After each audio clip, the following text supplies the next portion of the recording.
en un lugar de la Mancha, de cuyo nombre no quiero acordarme, no ha mucho tiempo que vivía un hidalgo de los de lanza en astillero, adarga antigua, rocín flaco y galgo corredor. Una olla de algo más vaca que carnero, salpicón las más noches, duelo y quebranto los sábados, lentejas los viernes y algún palomino de añadidura los domingos, consumían las 3 partes de su hacienda.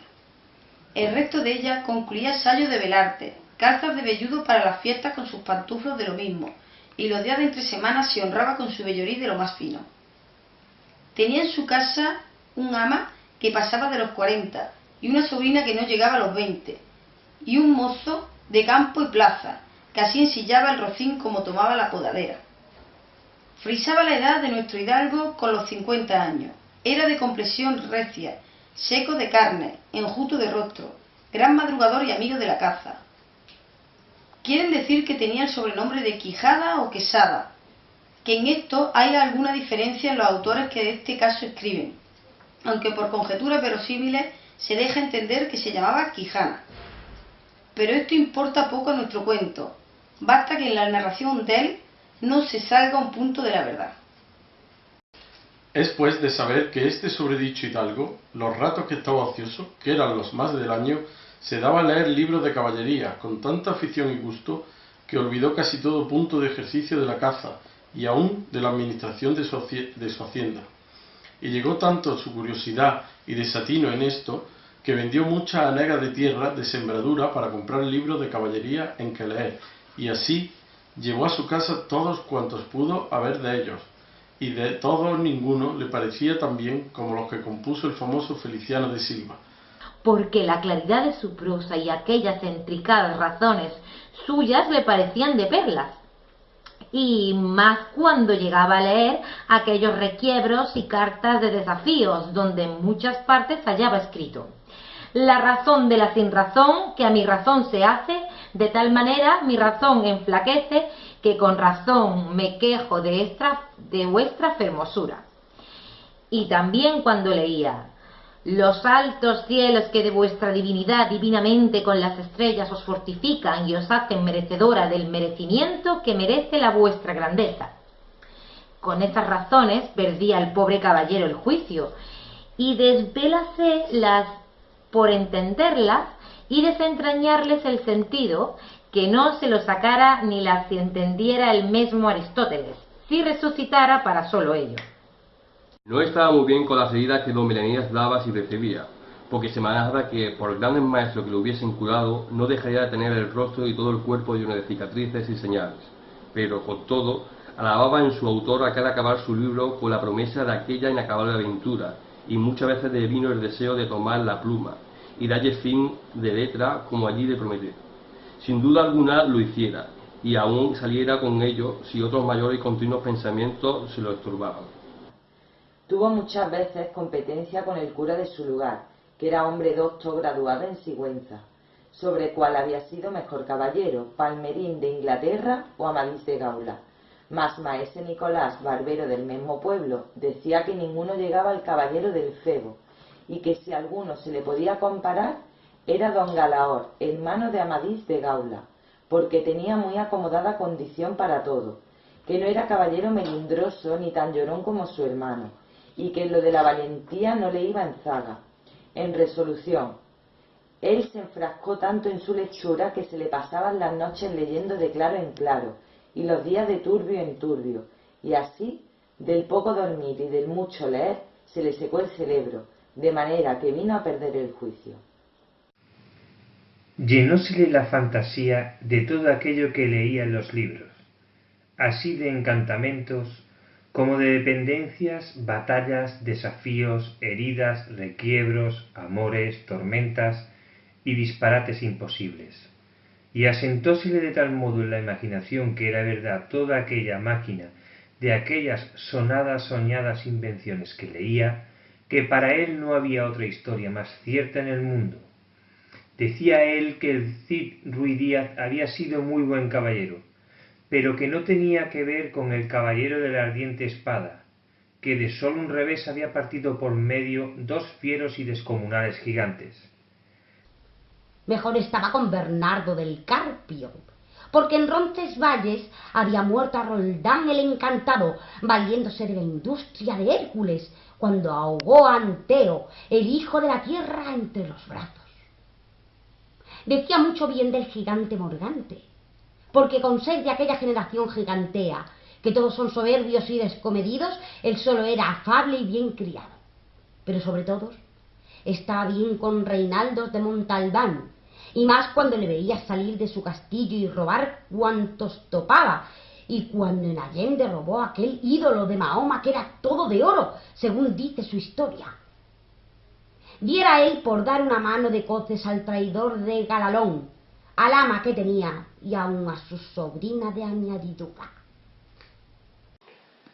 En efecto, rematado ya su juicio, vino a dar en él el extraño pensamiento que jamás dio loco en el mundo, y fue que le pareció conveniente y necesario, así para el aumento de su honra como para el servicio de su república, hacerse caballero andante, y irse por todo el mundo con sus armas y caballo a buscar las aventuras y a ejercitarse en todo aquello que él había leído que los caballeros andantes se ejercitaban, deshaciéndolo todo tipo de agravio y poniéndose en ocasiones y peligros donde acabándolos cobrase eterno nombre y fama. Imaginarse el pobre ya coronado por el valor de su brazo, por lo menos del imperio de Trapisonda, y así, con estos tan agradables pensamientos, llevado del extraño gusto que en ellos sentía, se dio priesa a poner en efecto lo que deseaba. Lo primero que hizo fue limpiar las urnas que habían sido de sus bisabuelos, que tomadas de orín y llenas de moho, luengos siglos, había que estaban puestas y olvidadas en un rincón. Limpiólas y aderezólas lo mejor que pudo, pero vio que tenían una gran falta, y era que no tenían celada de encaje, sino morrión simple, mas esto suplió su industria, porque de cartones hizo un modo de media celada, que encajada en un morrión hacía una apariencia de celada entera. Es verdad que para probar si era fuerte y podía estar al riesgo de una cuchillada, sacó su espada y le dio unos golpes, y con el primero, en un punto deciso, lo que había hecho en una semana, y no dejó de parecerle mal la facilidad con que la había hecho pedazos, y por asegurarse de este peligro, la tornó a hacer de nuevo, poniéndole unas barras de hierro por de dentro, de tal manera que él quedó satisfecho de su fortaleza, y sin querer hacer nueva experiencia de ella, la diputó y tuvo por celada finísima de encaje. Fue luego a ver a su Rocín, y aunque tenía más cuartos que un real y más tachas que el caballo de Gonela, que tantum pelis et osa fuit, le pareció que ni el bucéfalo de Alejandro ni Babieca el del Cid con él se igualaban. 4 días se le pasaron en imaginar qué nombre le pondría, porque según se decía él a sí mismo, no era razón que caballo de caballero tan famoso y tan bueno él por sí estuviese sin nombre conocido. Y ansí procuraba acomodársele de manera que declarase quién había sido, antes que fuese de caballero andante, y lo que era entonces. Pues estaba muy puesto en razón que, mudando su señor estando, mudase él también el nombre, y le cobrase famoso y destruendo, como convenía a su nueva orden y al nuevo ejercicio que ya profesaba. Y así, después de muchos nombres que formó, borró y quitó, añadió, deshizo y tornó, a hacer en su memoria e imaginación, al fin le vino a llamar Rocinante, nombre a su parecer, alto, sonoro y significativo de lo que había sido cuando fue Rocín, antes de lo que era ahora, que era antes y primero de todos los rocines del mundo. Puesto nombre y tan a gusto a su caballo, quiso ponérsele a sí mismo, y en este pensamiento duró otros 8 días, y al cabo se vino a llamar Don Quijote, de donde, como queda dicho, tomaron ocasión los autores de esta tan verdadera historia, que sin duda se debía de llamar Quijada y no Quesada, como otros quisieron decir, pero acordándose que el valeroso Amadís no solo se había contentado con llamarse Amadís a secas,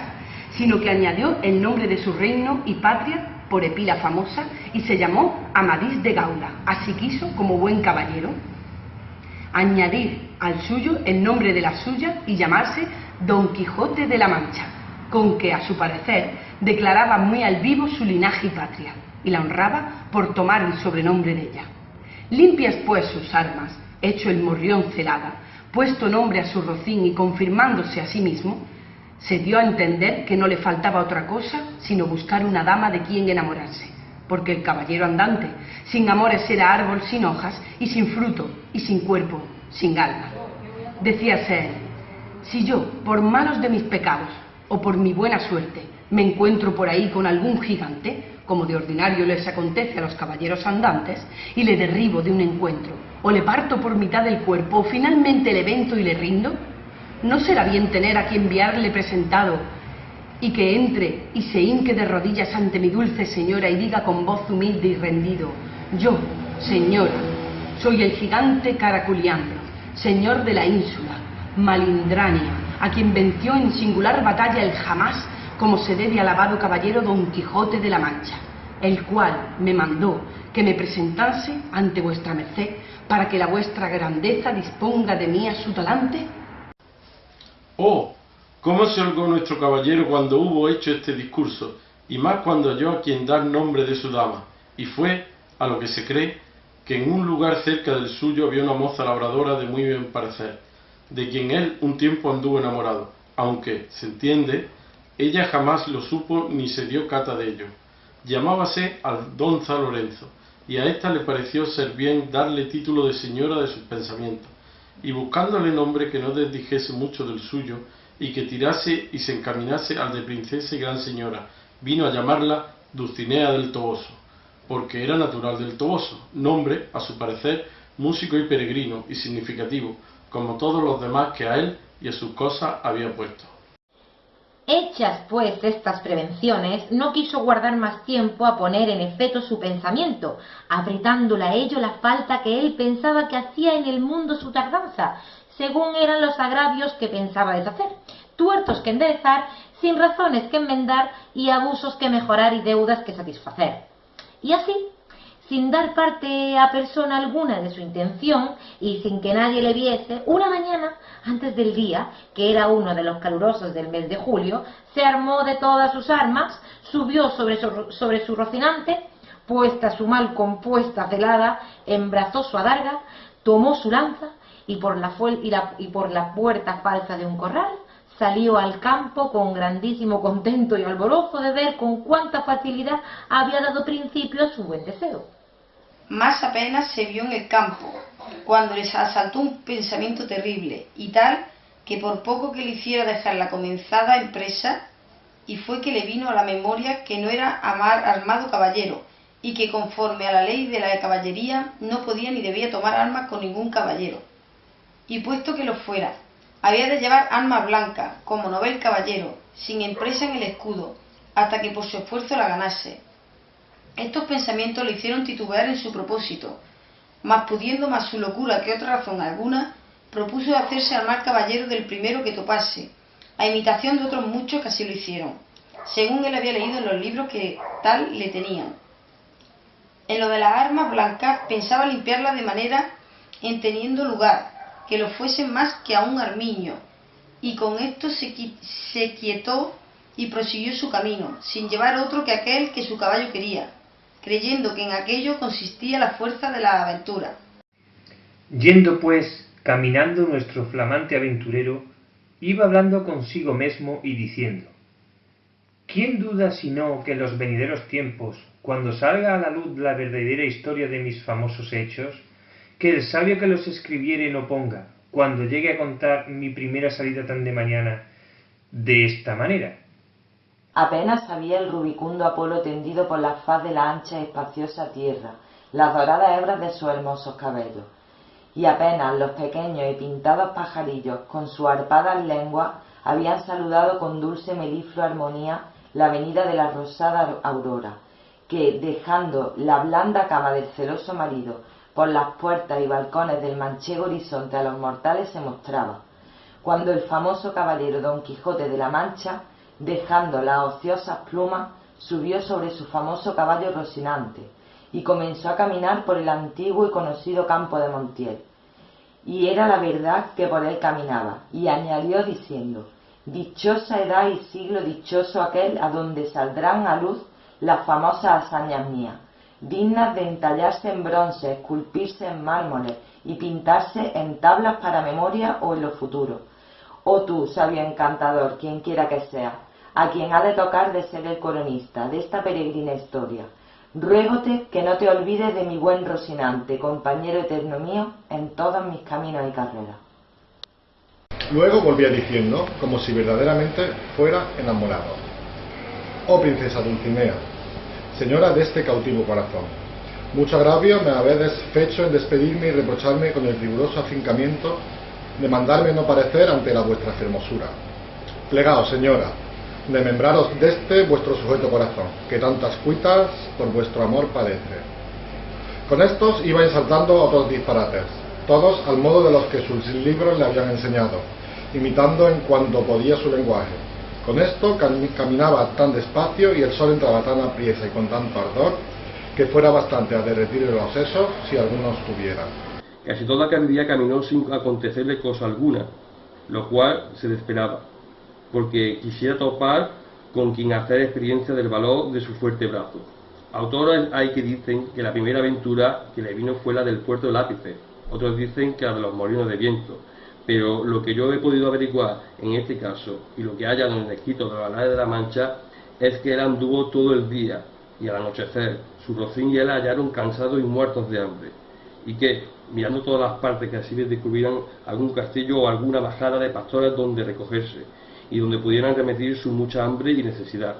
Vio a lo lejos del camino por donde iba una venta, que fue como si viera la estrella que, no a los portales, sino a los alcances de su bendición, le encaminaban. Diose prisa de caminar y luego aquella tiempo de anochecida. Estaban acaso a la puerta dos mujeres mozas, de estas que llaman del partido, las cuales iban a Sevilla con unos arrieros que en la venta aquella noche acertaron a hacer jornada. Y como a nuestro aventurero todo cuanto pensaba, veía o imaginaba le parecía ser hecho y pasar al modo de lo que había leído,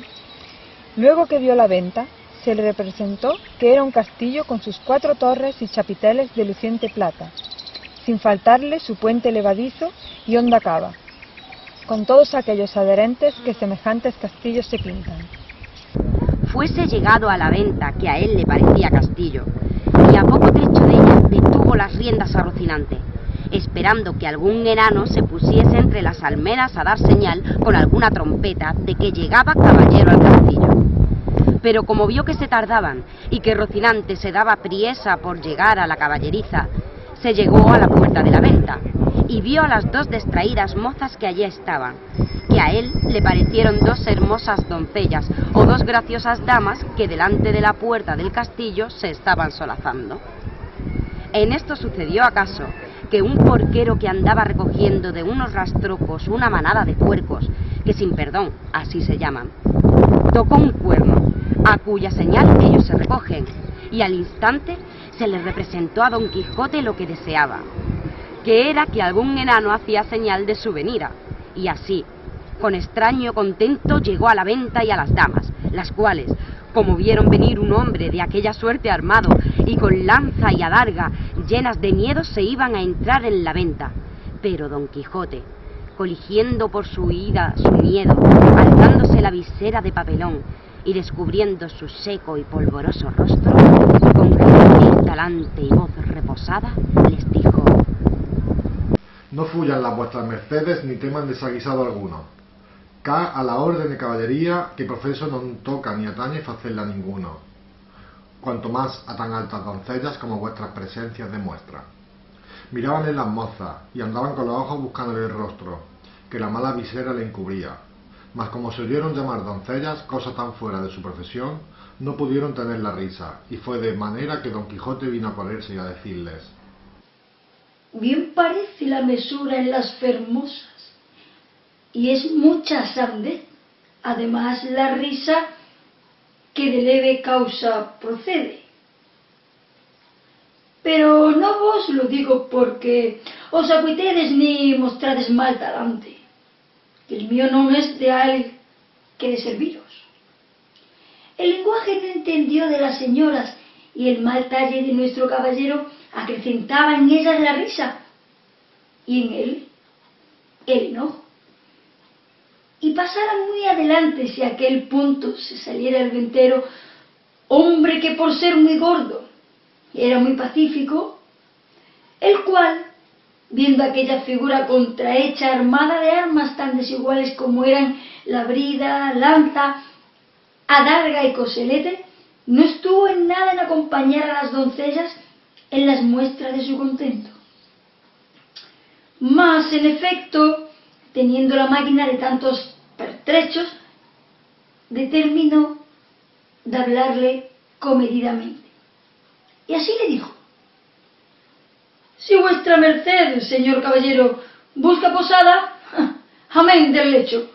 porque en esta venta no hay ninguno. Todo lo demás se hallará en ella en mucha abundancia.